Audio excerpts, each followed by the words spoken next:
Yo quiero que abras tu Biblia rápidamente en el libro del profeta Samuel, primer libro del profeta Samuel. Quiero compartir algo que lo hemos venido hablando en estos días, que hemos venido diciendo en estos días, pero que Dios ha ido inquietando mi corazón con esto, entonces quiero compartirlo contigo. Primer libro del profeta Samuel, capítulo 1, dice la Biblia, verso 1, ¿lo tiene? ¿Lo encontró? Esperamos un segundo más. Para los que están buscando, primer libro del profeta Samuel, capítulo 1, vamos a leer desde el verso 1 y quiero enseñar algo que creo que es interesante que podamos aprender.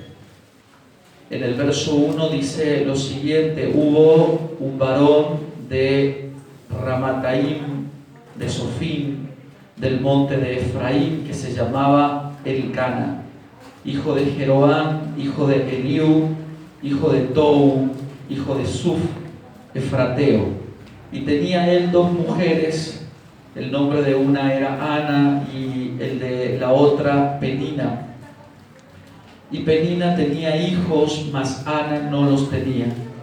Y todos los años aquel varón subía de su ciudad para adorar y para ofrecer sacrificios a Jehová de los ejércitos en Silo, donde estaban dos hijos de Elí, Ofni y Finés, sacerdotes de Jehová. Y cuando llegaba el día en que Elcana ofrecía sacrificio, daba a Penina su mujer, a todos sus hijos y a todas sus hijas, a cada uno su parte, pero a Ana daba una parte escogida porque amaba a Ana, aunque Jehová no le había concedido tener hijos. Y su rival la irritaba, enojándola y entristeciéndola. Esperen que me perdí.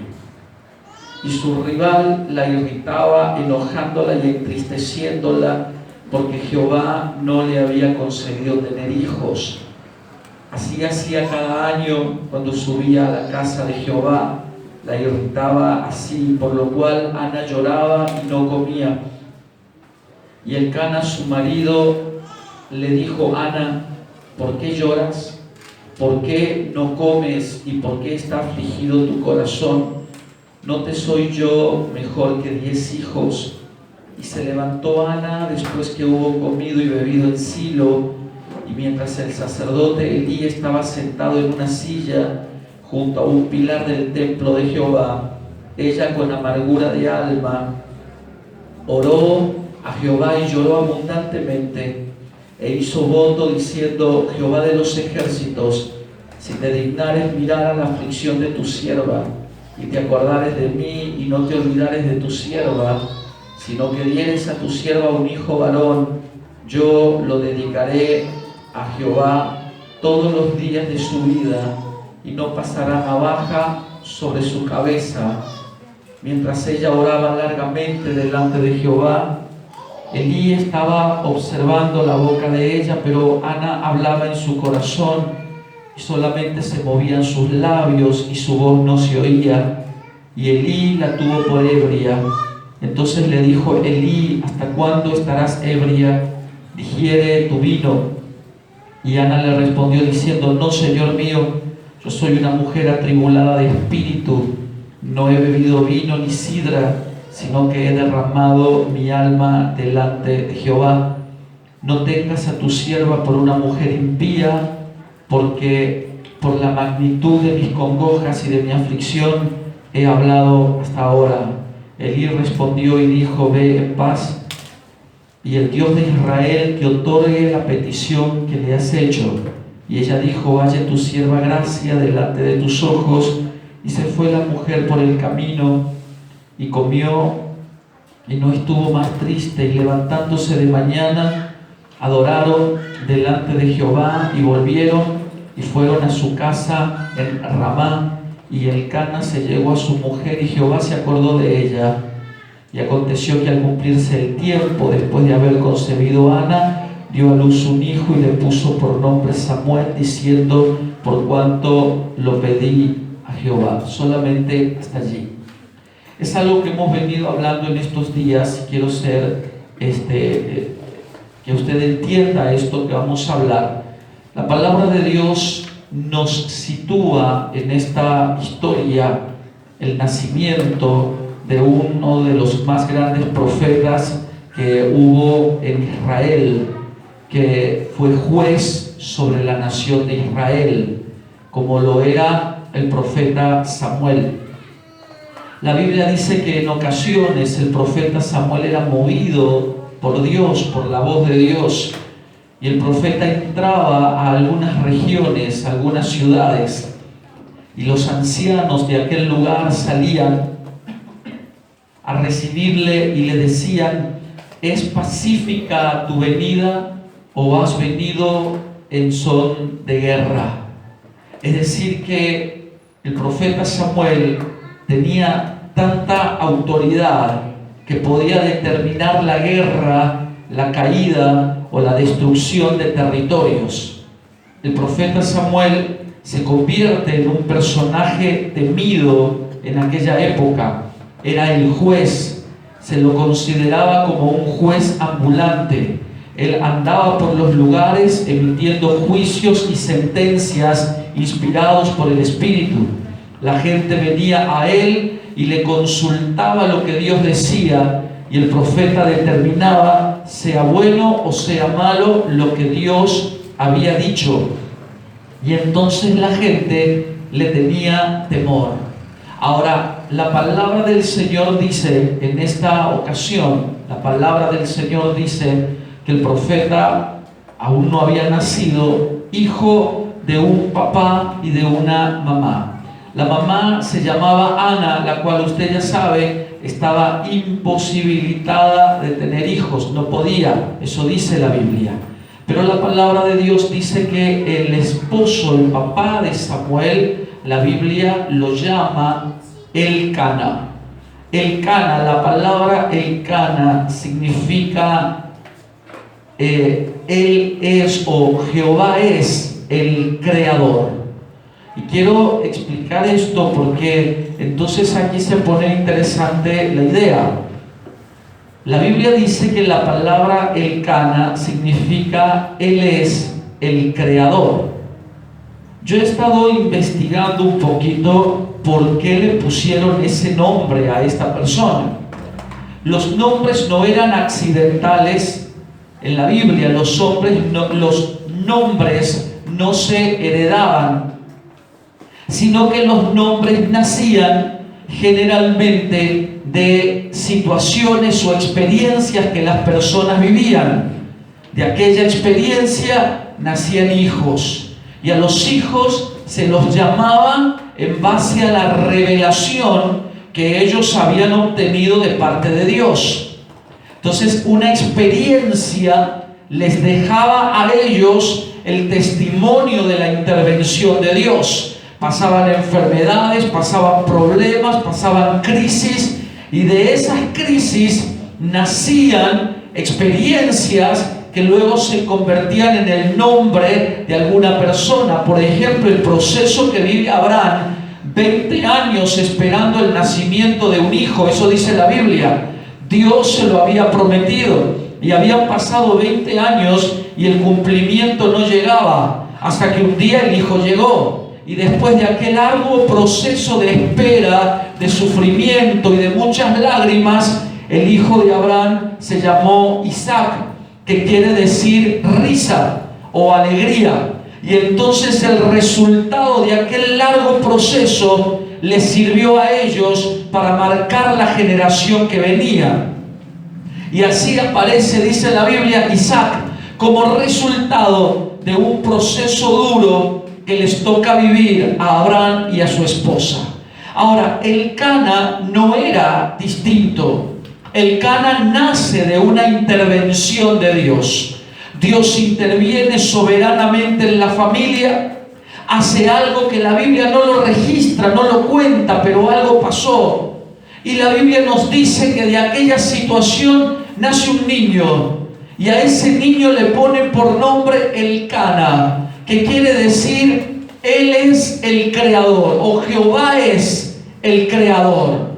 Ese era el nombre distintivo de este niño. Cada vez que lo nombraban, cada vez que lo recordaban, cada vez que lo llamaban, lo que estaban diciendo es: Jehová es el creador. Y estaban mencionando, recordando y trayendo a memoria las cosas que Dios había hecho en la familia y cómo Dios había marcado a la familia por medio de una situación extraordinaria que les dejó el testimonio de que Dios es el creador, de que Dios es el que puede, el que hace, el que restaura. Es Dios el que da vida donde no la hay. Es Dios el que sopla aliento de vida. Es Dios el que pone en funcionamiento y en movimiento todas las cosas. Él es el creador. Eso es lo que ellos recordaban cada vez que llamaban a este niño. Pero este niño fue creciendo, dice la Biblia, y llegó a la edad adulta donde decide formar una familia. Se casa con 2 mujeres y una de ellas no podía tener hijos. Él amaba a esta mujer llamada Ana, pero Ana no tenía hijos. Y dice la Biblia que Ana estaba triste por esta situación. Ana se encontraba mal por esta situación. Y su esposo, en lugar de alentar o en lugar de hacer uso de aquella revelación que él portaba, porque él no era nada más ni nada menos que el resultado de una experiencia. Él no era nada más ni nada menos que un testimonio viviente de que Dios es el creador. Y dentro de él corría toda esa savia y toda esa energía que le recordaba a todo el mundo: Dios puede lo que nadie más puede hacer. Dios es el que hace el milagro, Dios es el que restaura, Dios es el que sana. Él es el creador. Y sin embargo, este hombre, vencido por no sé qué situación, la Biblia no nos cuenta, en lugar de alentar a su esposa y volver a instalar fe en el corazón, haciéndole pensar, creer, tener la viva fe de que Dios en algún momento haría el milagro, dice la Biblia, todo lo que hemos leído en el verso 8, si usted lo está leyendo, léalo conmigo, si no, no sufra, se lo leo yo. El verso 8 dice: y Elcana, su marido, le dijo: Ana, ¿por qué lloras? ¿Y por qué no comes? ¿Y por qué está afligido tu corazón? ¿No te soy yo mejor que 10 hijos? A lo mejor usted ya escuchó esto, yo solo lo estoy llevando a un punto que quiero desarrollar.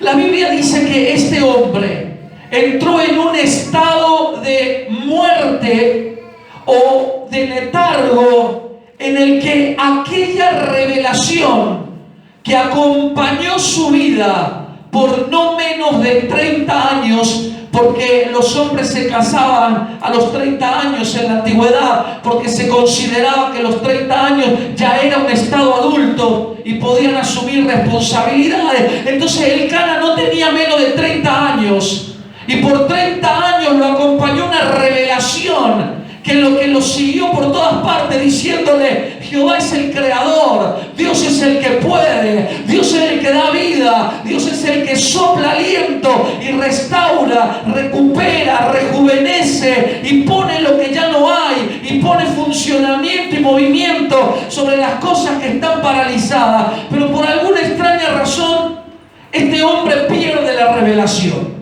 Por alguna extraña razón que la Biblia no nos cuenta, a este hombre se le apaga el fuego de la revelación y pasa de ser Elcana, el testimonio viviente de un Dios que hace cosas poderosas, el testimonio viviente de un Dios que puede. Es como cuando alguien mira tu casa y tú quieres contar algo lindo y dices: bueno, este casi se murió y Dios lo sanó. Este estuvo súper mal y el aliento de Dios estuvo allí. Y todos tenemos un testimonio que contar y a quién señalar para decir: este es el testimonio en mi casa de que Dios hace milagros, de que Dios restaura, de que Dios cambia vida, porque casi se muere, pero aquí está vivo. Y si vivo, vive para Él, vive por Él, porque Él es el que nos ha dado declaró vida. ¿Está de acuerdo? Hasta ahí dice la Biblia que estaba todo bien. El Cana era el testimonio vivo de un Dios que hace milagros, pero por alguna razón y con el pasar de los años se le fue muriendo la revelación. Se le fue apagando el fuego del testimonio. Se le fueron diluyendo sus fuerzas, sus esperanzas, sus expectativas. Al punto que cuando tenía más o menos 35 años, ya estaba casado, su esposa no podía concebir. Y este hombre, fruto de un milagro, en lugar de alentar y meterle fuego y fe en el corazón de su mujer y decirle tranquila, Dios hará el milagro, Dios puede. Dice la Biblia en el verso 8 que él es como que desalienta a su esposa, diciéndole ya no llores, ya no sufras, ya no te lamentes más. Y termina su discurso diciendo, ¿no te soy yo mejor que 10 hijos? Intentando consolar, intentando en alguna manera traer paños fríos a la situación que se le estaba yendo de las manos. Su esposa completamente afligida por un milagro que no llegaba. Y este hombre que tenía que alentar y esperanzar el corazón de ella, le termina diciendo, ya está, no llores más, no sufras más, no te molestes más por el tema, ya no sufras más por eso. Confórmate con lo que ya has logrado. Porque él le dice, no te soy yo mejor que 10 hijos. Lo que él está diciendo, tienes que aprender a conformarte con lo que ya has logrado. Tienes que aprender a disfrutar lo que ya tienes. Y ahí es donde a él se le enloquece la vida. Y tenía más ganas, Ana, creo yo, más ganas de partirle un plato en la cabeza que de aceptar lo que él le estaba diciendo. Porque él le estaba diciendo, ya renuncia a tus sueños, abandoná esa locura del milagro, porque eso ya no es para ti. Conformate con lo que tenés, conformate con lo que has logrado, porque no hay nada más que te va a pasar en la vida, nada bueno va a acontecerte a ti. Imagínate, este hombre que tenía que alentar y esperanzar el corazón de su esposa, la estaba tirando abajo. Le estaba pidiendo que se conforme con lo que había tenido, con lo que había logrado. La Biblia nos dice que esta mujer no lo hizo. La Biblia dice que ella cambia su actitud porque ella estaba llorando, afligida. Ella realmente estaba mal. Entonces ella decide cambiar su actitud, pero no abandonar su convicción. Ella estaba segura y firme de que Dios hacía el milagro y de que Dios podía hacer lo que ya nadie creía que Dios puede en ella. Ella seguía creyendo que sí se podía. Entonces ella es el claro ejemplo de cambiar de actitudes, pero no abandonar convicciones. Él le dijo, no llores, ven y come con nosotros. Y ella se secó las lágrimas. Le puso gana al asunto, se sentó, comió, bebió, se alegró con ellos, pero nunca renunció a su convicción. Ella estaba segura dentro de ella que Dios podía hacer el milagro y que Dios podía cambiar su vida y que Dios podía afectarla y que algo bueno podía pasar allí. Hasta ahí estamos de acuerdo, ¿verdad? Entonces la Biblia dice que esta mujer fue a Dios y cuando ella llega a Dios, ella resucita una revelación que se había muerto en casa. Ella resucita, ella vuelve a encender el fuego de la revelación. Y entonces cuando ella se dirige a Dios, en el verso 11, dice, e hizo votos diciendo, Jehová de los ejércitos. Ella se expresa y se dirige a Dios, reconociendo que Dios era el Dios soberano de todo lo que domina o gobierna la tierra. Él era el Dios de los ejércitos. Y cuando ella se presenta delante de Él, se presenta con una revelación que ya en su casa se había apagado.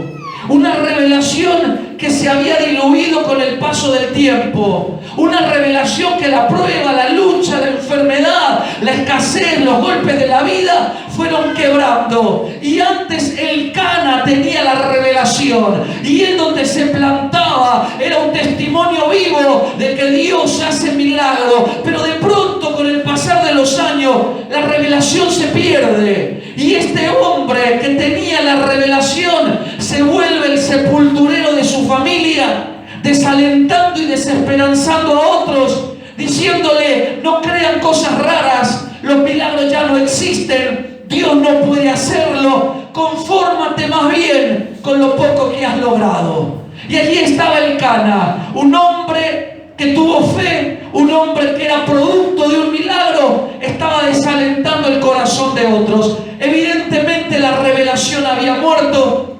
evidentemente la revelación ya estaba sepultada, ya en casa nadie creía que Dios podía. Y entonces se levanta Ana resucitando una revelación, y cuando se presenta delante de Dios le dice: Jehová de los ejércitos. Y me gusta pensar que Dios estaba esperando que la casa de Ana resucitara revelación, que la casa de Ana volviera a arder con el fuego del primer día, que la casa de Ana volviera a recordar los hechos estupendos con los que Dios lo había alcanzado antes.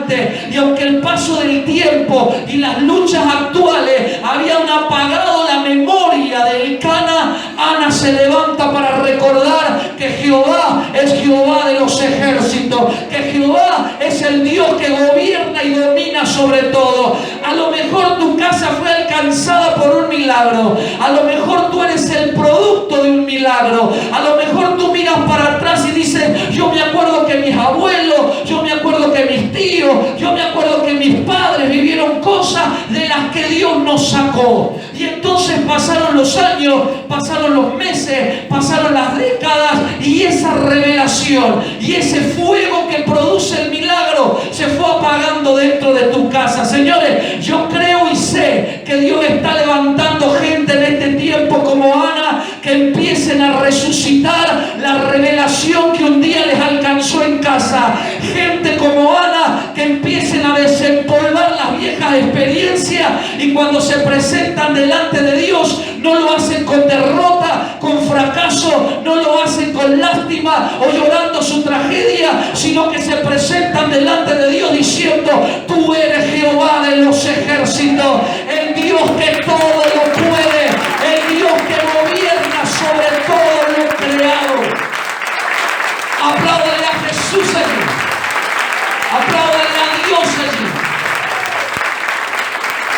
Este tema yo le puse como nombre: resucitando la revelación. Resucitar una revelación es cuando tu casa fue vestida por el poder de lo alto, es cuando tu casa fue alcanzada por el poder de Dios, es cuando tú tienes para contar milagros y prodigios. Pero los golpes de la vida, los problemas que han existido y nos han acompañado por décadas, han ido diluyendo nuestra fe y nuestra confianza. Ahí es donde necesitamos que se levante uno que vuelva a poner en movimiento la revelación, uno que vuelva a encender el fuego, uno que vuelva a plantarse delante del altar y le recuerde al mundo espiritual que yo sé que Jehová es Dios de los ejércitos, que yo sé que Él puede lo que nadie más puede, que no importa si otros han aguado su fe o han diluido su confianza, yo seguiré creyendo que Él puede, yo seguiré creyendo que Él hace milagros, yo seguiré creyendo que Él tiene el poder para cambiar nuestras vidas.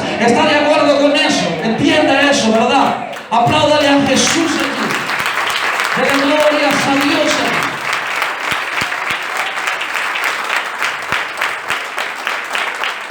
Resucitando una revelación. Mira, cuando una revelación se apaga, suceden cosas rápidas, cosas increíbles. Yo anoté algunas cosas. Esta familia, desde el nacimiento del Cana, desde el nacimiento de Elcana hasta este punto que acabamos de leer, esta familia pasó del placer de una revelación a la tragedia de perder aquella revelación y luego el deber de resucitarla.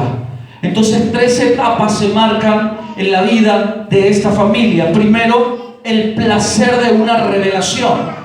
El Cana era el resultado de la actividad de Dios. Y este hombre era el testimonio de que Dios hace el milagro y de que Dios puede, porque el Cana significa Él es el creador. Entonces esta familia pasa del placer de una revelación a la tragedia de perder aquella revelación. El tiempo, la vida, los problemas, las crisis, las pandemias, las situaciones difíciles han ido apagando el fuego de aquella revelación.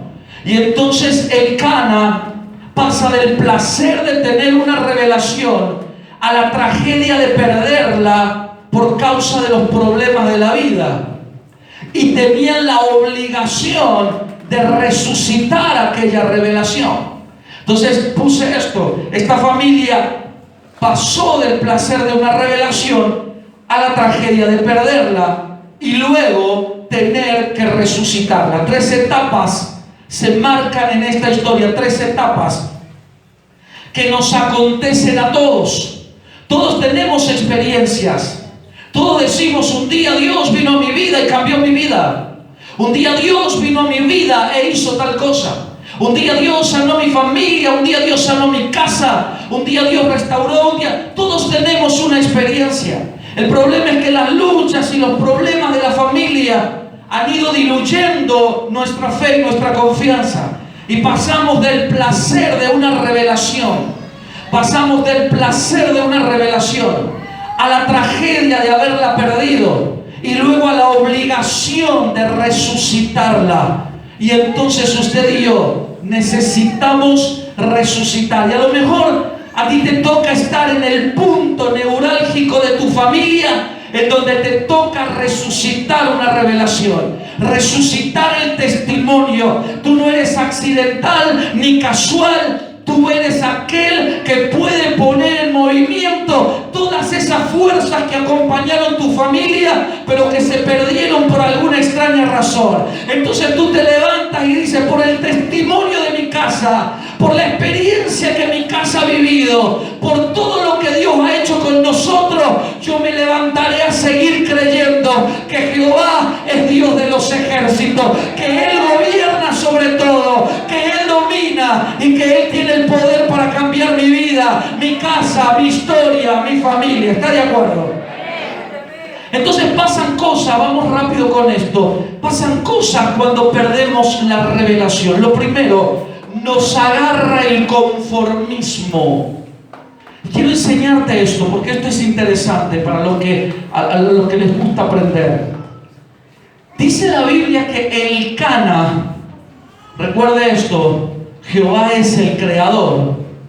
El Cana le habla a su esposa que estaba sumergida en el dolor de no tener un milagro, de no poder tener un hijo. Y entonces el Cana la intenta consolar hablándole desde el conformismo. Y le dice: ya está, no luches más, no pelees más, deja de creer en milagros, más bien confórmate con lo que tienes. Entonces lo primero que nos atrapa cuando nosotros perdemos la revelación, lo primero que nos atrapa es el conformismo.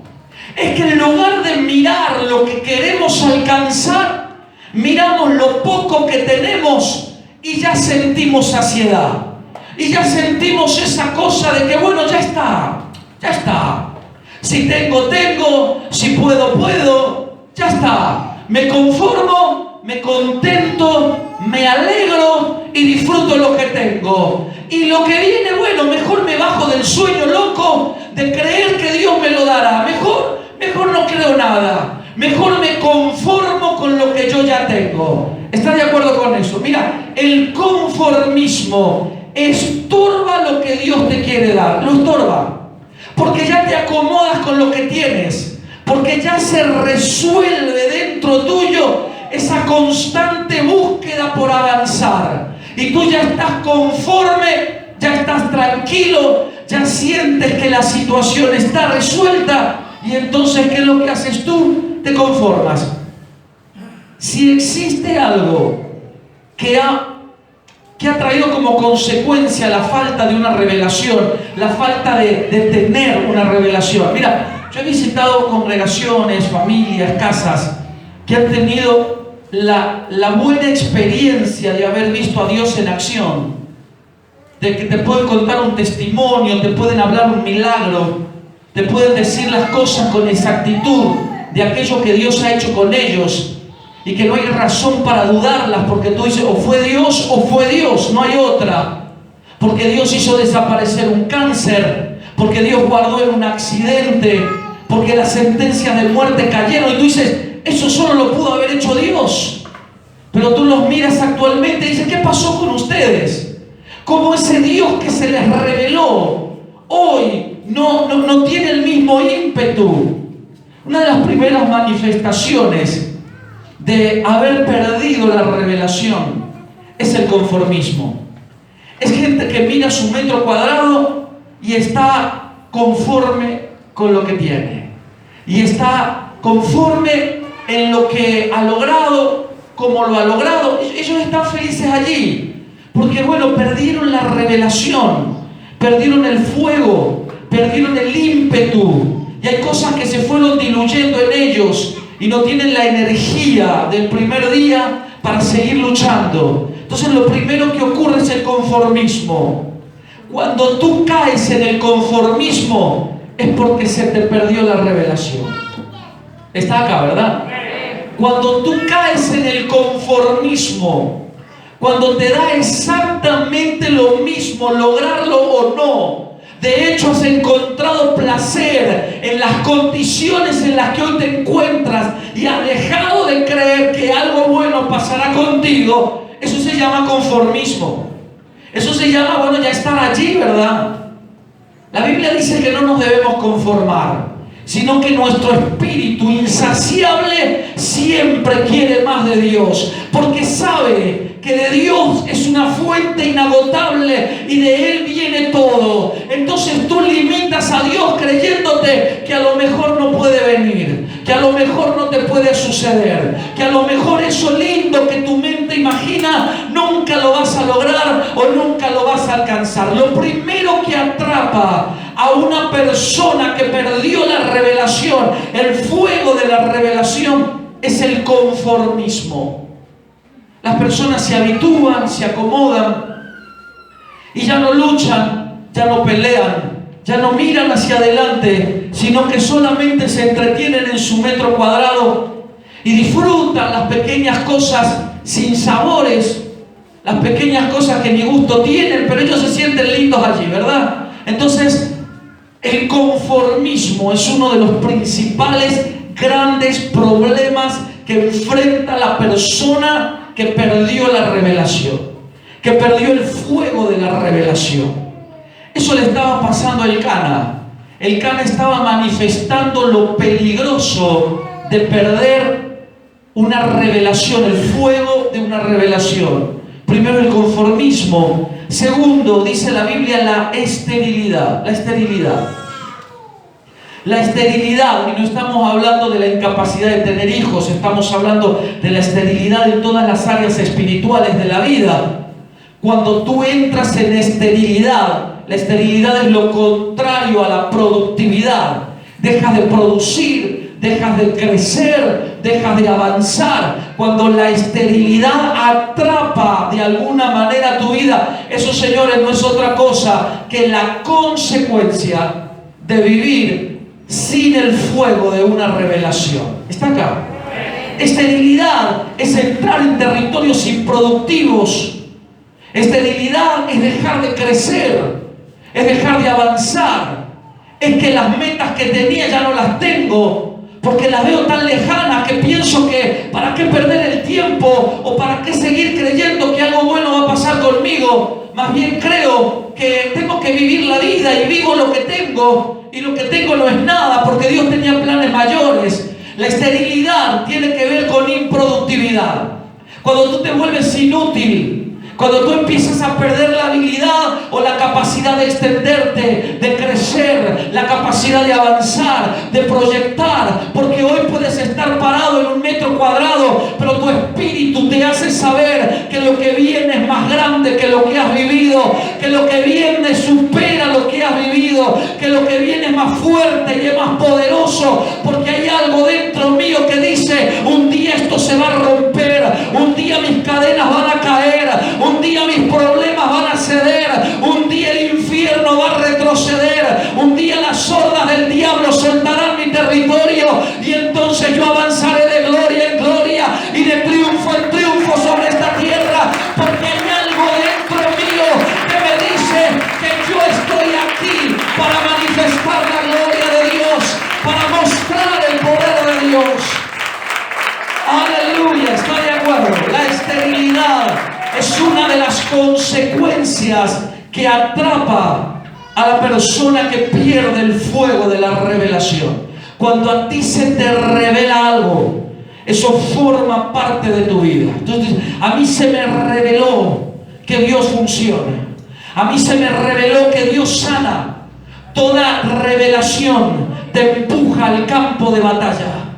Toda revelación te empuja al campo de batalla, porque hasta ayer tú no sabías que Dios sana y vivía tu cuerpo enfermo, pero hoy se me reveló que Dios tiene el poder para sanarme, y entonces saldré al campo de batalla y no viviré un día más en la ruina, en la derrota, en el fracaso. No viviré un día más bajo una sentencia o un diagnóstico médico. A partir de este momento pelearé por mi victoria, pelearé por mi sanidad, pelearé por mi milagro. Toda revelación te empuja al campo de batalla. Si tú quieres vivir como antes, problemas tuyos, pero cuando el fuego de la revelación invade el corazón de los hombres, esos se levantan para pelear en medio de la adversidad y para decirle al diablo: yo sé en quién he creído, yo sé, porque Dios me reveló algo, Dios me hizo saber que con Él sí se puede, y no viviré un día más en derrota,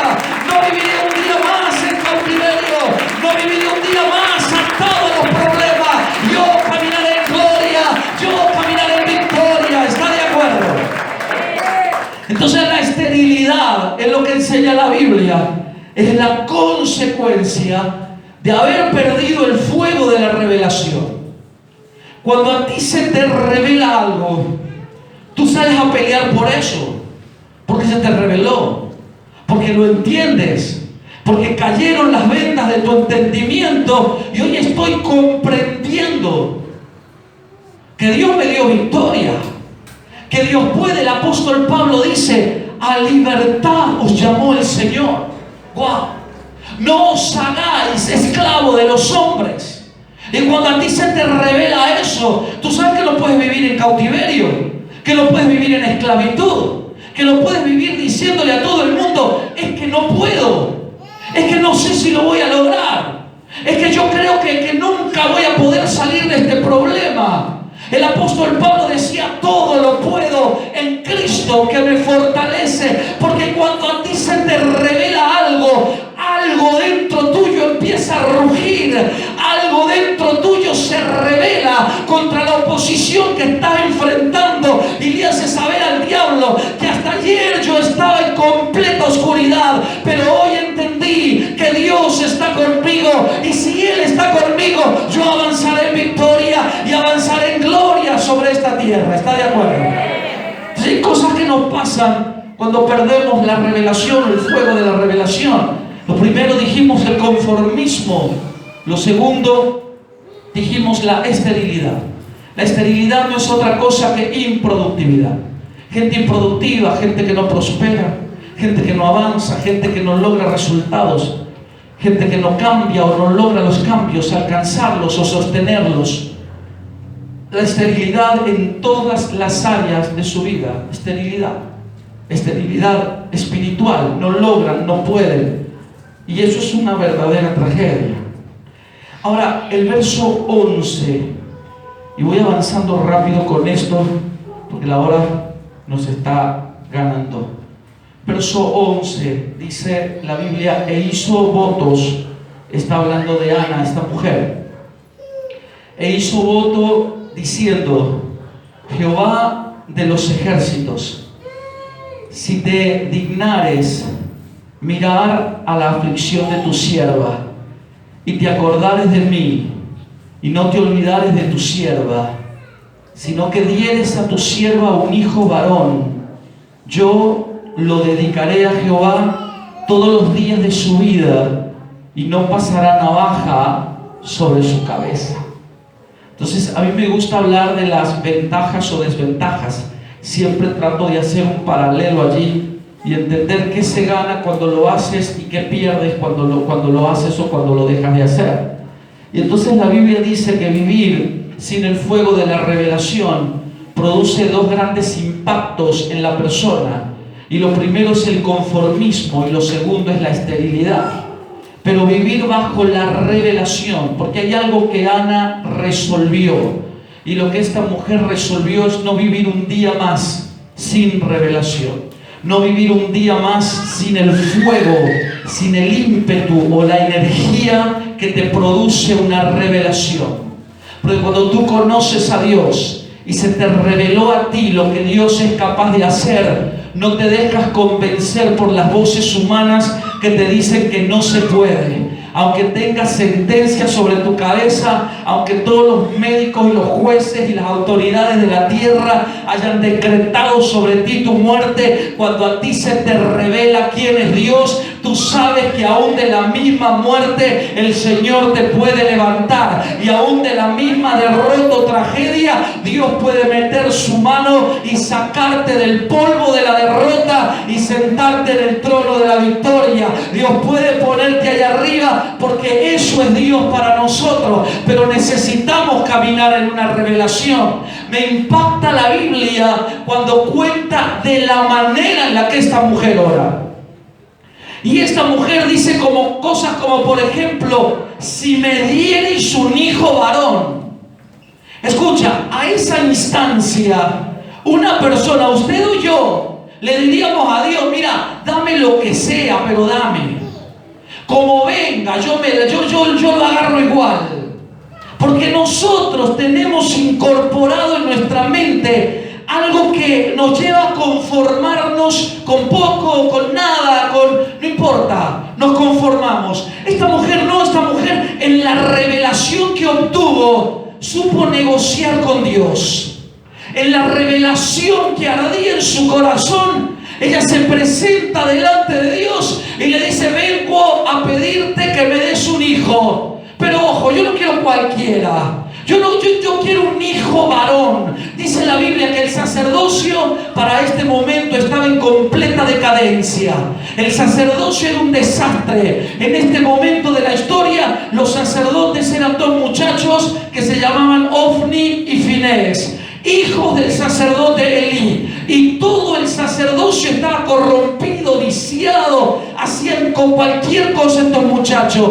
Y a mí me gusta pensar que Ana le dijo a Dios, si tú me das un hijo varón, yo te doy un sacerdote. Y Dios dijo, 2 más 2 es 4, me resulta interesante. Y entonces dice la Biblia que cuando Ana sale de allí, algo sucede y le nace un hijo. Lo primero que produce en ti una revelación es que tú te plantas delante de Dios, no pidiendo como pide un esclavo, no pidiendo como pide alguien que no entiende nada, no pidiendo como aquel a quien nunca se le reveló. Esta mujer entendió cosas que nosotros debemos entender, que el poder de una revelación te planta delante de Dios y te lleva a pedir como conviene. No pides por necesidad, pides por revelación.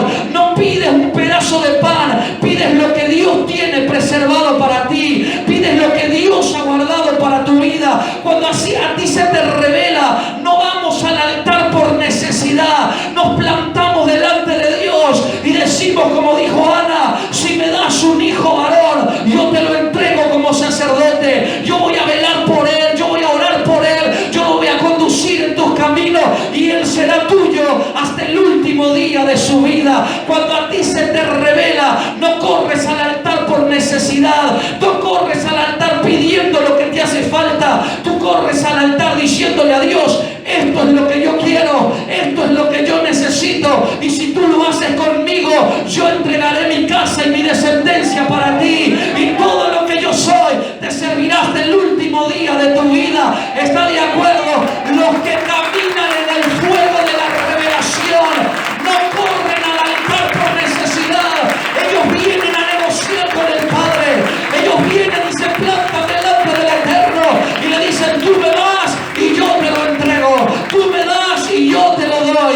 Mi pacto contigo es que mi casa te servirá hasta el último día de su vida, que mi casa caminará contigo y ellos serán siervos del Dios Altísimo. ¿Está de acuerdo?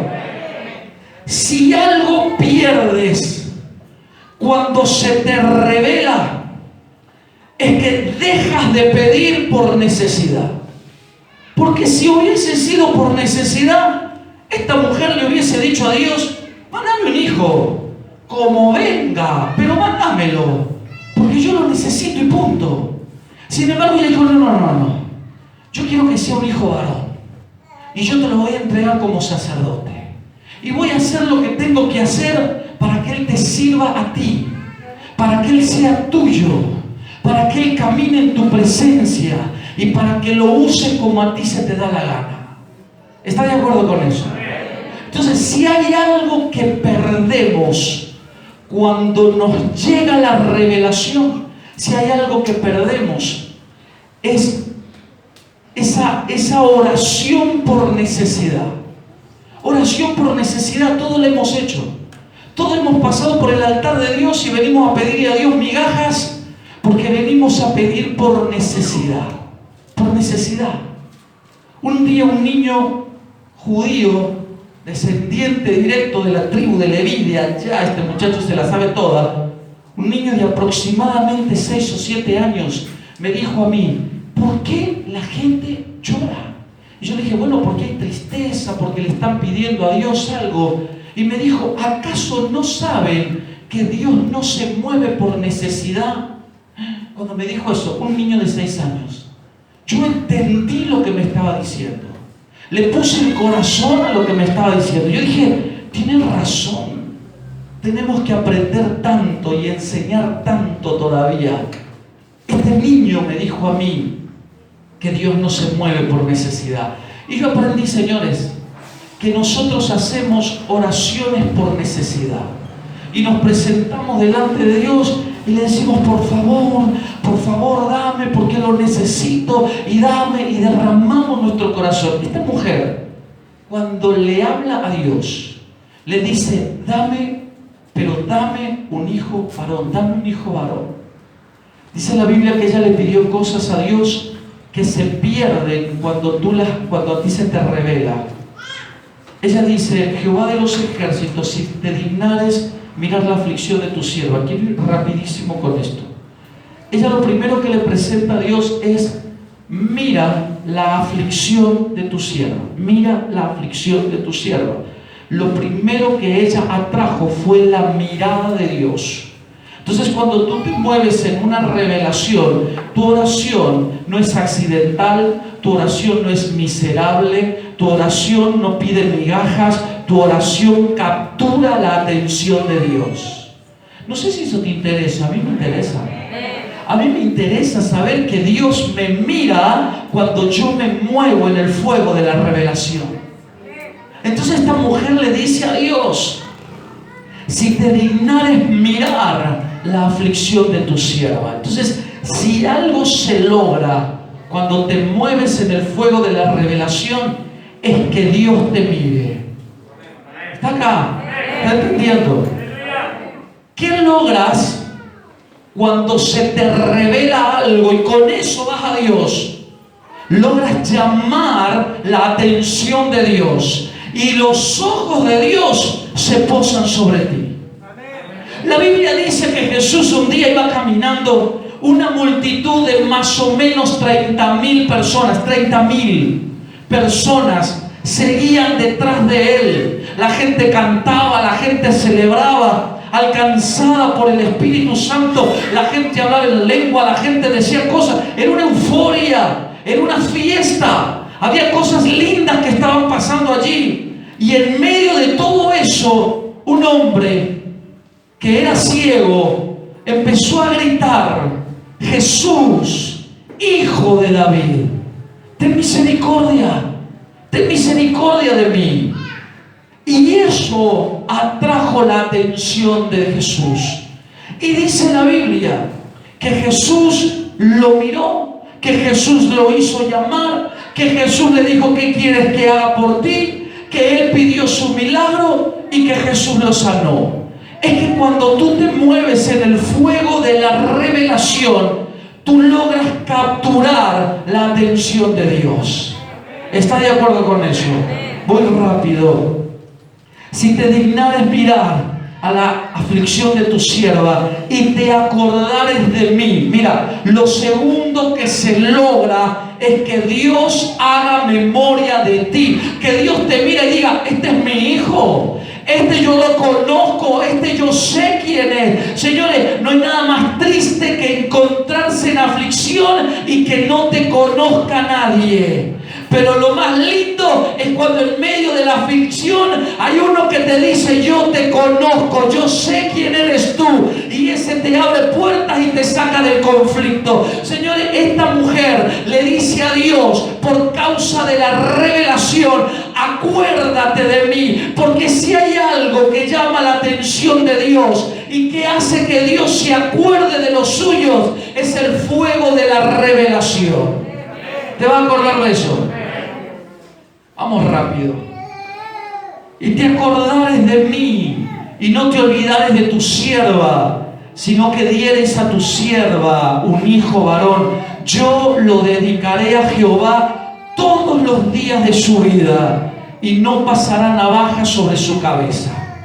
Entonces esta mujer, con el fuego de una revelación en la mano, en su espíritu, en su boca, se acerca a Dios y le dice a Dios cosas tremendas.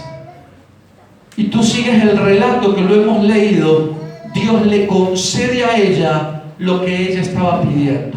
Porque cuando tú te mueves en el fuego de la revelación, hay cosas que inevitablemente acontecen sobre ti, como por ejemplo que Dios te vea, como por ejemplo que Dios se acuerde de ti, como por ejemplo que tú hagas negociaciones o transacciones con Dios. Se quita de ti la oración por necesidad, se quita de ti la oración en la que todos nos hemos movido, donde desesperadamente venimos a Dios con lágrimas en los ojos a clamar, a llorar y a suplicar. Y yo tuve que entender que Dios no se mueve por mi necesidad, sino por mi revelación. Y cuando a mí se me revela, tengo todo el cielo a favor de lo que yo estoy pidiendo. Y Dios no tiene problema en soltarlo, en hacerlo, en implantarlo sobre mi vida. Por eso usted y yo necesitamos caminar siempre en el fuego de una revelación. ¿Está de acuerdo? Caminar en el fuego de una revelación.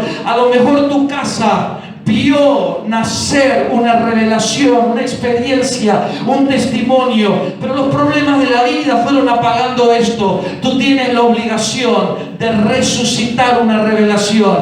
Tú tienes la obligación de desempolvar aquellas viejas experiencias y venir delante de Dios y decirle al Señor: yo sé que tú eres el Dios de los ejércitos, yo sé que tú eres el Dios que todo lo puede, yo sé que tú eres todopoderoso. Yo no me he acercado a alguien inferior, yo me he acercado a quien tiene todo el poder para hacer un milagro sobre mi vida. Cuando a ti se te revelan esas cosas, entonces el poder de Dios fluirá en tu vida y a favor de tu vida para siempre. ¿Está de acuerdo? Por eso cuando tú vas a Dios con una oración lastimosa, el Señor dice: ¿y este quién es? ¿Qué le pasa a este? Que está llorando, pero cuando tú te plantas, dice la Biblia que esta mujer se secó la lágrima, comió, bebió y se plantó delante de Dios con una revelación, con el fuego en su espíritu de quién era Dios. Cuando tú haces eso, señores, llamas la atención de Dios, Dios te reconoce, ya no oras de forma lastimosa, sino que el poder de Dios está en ti y todo lo que hagas toca el trono de Dios y Dios responde sobre tu vida, Dios responde sobre tu cabeza, y entonces avanzamos de gloria en gloria y de triunfo en triunfo. ¿Está de acuerdo? Hace un tiempo ya que, gracias a Dios, yo dejé de desesperarme y yo empecé a creer que yo estoy en las manos de Dios y que Dios puede. Y se me reveló que si Dios me guarda, no me toca a nadie. Si Dios me guarda, nadie puede avanzar sobre mi vida. Y todo lo que avance será permitido por Dios. Entonces yo camino en victoria, yo camino en libertad, yo avanzo sin miedo y sin temor. No estoy temblando como una hoja en otoño. Yo sé en quién he creído. Yo sé que Dios está de mi lado.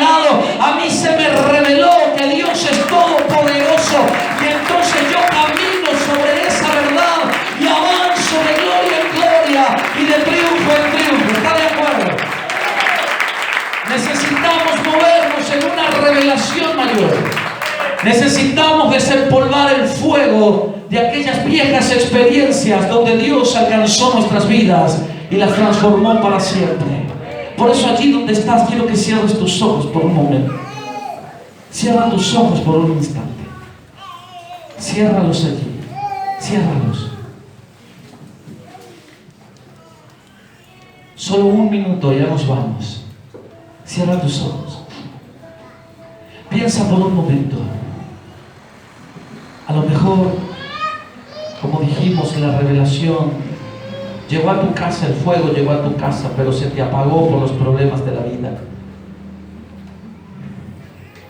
Tienes la obligación de desempolvar aquellas viejas experiencias y recordar que Dios es todopoderoso. Vamos allí donde estás, háblale a Dios y dile al Señor: aquí estoy, aquí estoy, aquí estoy. Aquí estoy. Quiero caminar en tu verdad. Quiero avanzar en tu justicia. Quiero hacer tu voluntad. Moverme de la manera en la que tú lo has establecido. Quiero hacer lo que has dicho. Señor, me moveré en la revelación que me has dado. Me moveré en las experiencias que tengo de ti. Haré lo que has dicho para mi vida. Y sé que lo voy a lograr. Sé que lo voy a lograr.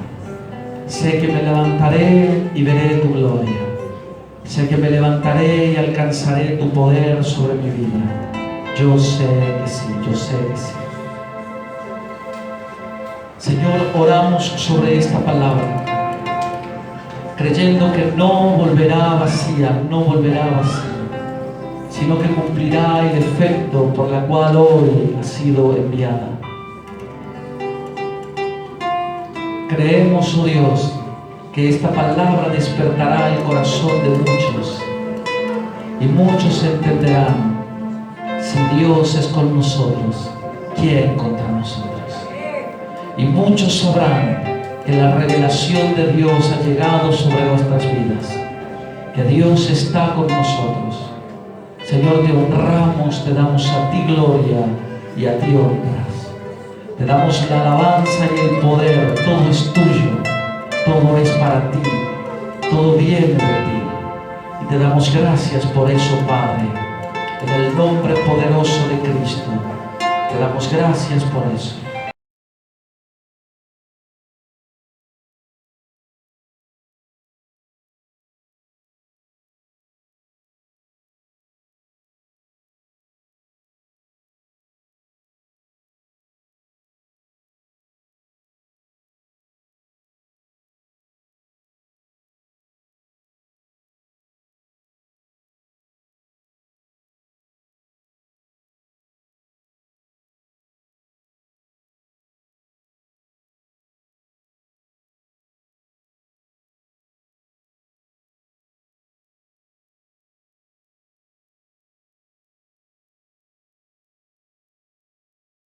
Dale un fuerte aplauso nuevamente.